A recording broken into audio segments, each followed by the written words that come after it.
Welcome back to Primetime Local News. Josh and Buck, time for some sports talk. A little bit of a ugly weekend if you were outdoors, unfortunately, because of how strong the winds were, but it was still eventful for those in Lloydminster and certainly those who were glued to their televisions over the weekend. Some pretty significant news from earlier in the week that came after we, of course, did the show last week was 4 AAA Bantam Bobcats athletes were taken in the WHL Bantam draft. You had 4 players, Reed McKay, Jagger Furcus, Yari Kaikkonen, and Riley Applegate all taken. Reed McKay going as the highest pick in the group. Exciting news, certainly, to see multiple kids out of that program. You know what, great to see, because the elite program's been going at it for a while now, and you see the great success they've had on the ice. But more than anything, this is what this program is built for. As much as you want to win your hockey games, you want to move these kids to the next level, which they are. And you've seen some of these kids that have graduated from the Bantam program to the midget program, now playing in the WHL, now playing junior A hockey, and then now some of those players playing down south at NCAA schools, some playing at colleges here in Canada. And that's the bottom line for that program, is to take kids to that next level. And not just the boys, the girls. You've seen that in the PWM Steelers, with some of these girls going on to U.S. colleges, going on and playing in the Alberta, or actually the Canada summer or winter games, that is. So great to see the success of that program, and now 4 more players getting their dream in the WHL. And maybe one of those 4 players could be a Ty Smith one day. Ty Smith, of course, winning the Top Defenseman of the Year award for the Spokane Chiefs.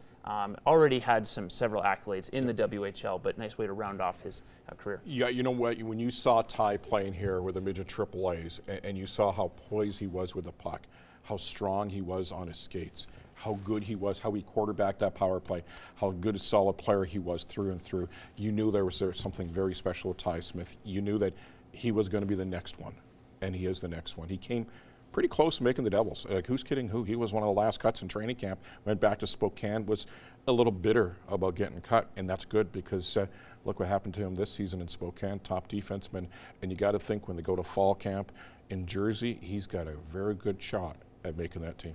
Yeah, let's not forget as well, suited up to represent his country a few months back. You could see it, another local defenseman, not playing at the same level as him, but TJ Lloyd, also a special season.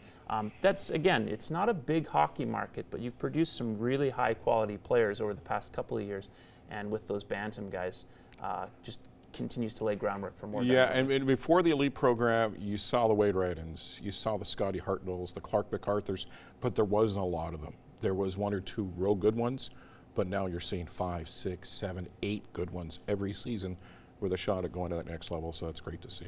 And not to mention, we have some great female hockey players as well, with the PWM Steelers camp underway there. So the special season for them this year, they plan to have some special players down the road. Really quick to finish off this segment, some success in the badminton courts for the Lloydminster Barons and the Holy Rosary Raiders. On the Baron side anyway, they host their first regional tournament ever, so the first indoor Saskatchewan competition ever hosted by the Barons since making that move outside of football.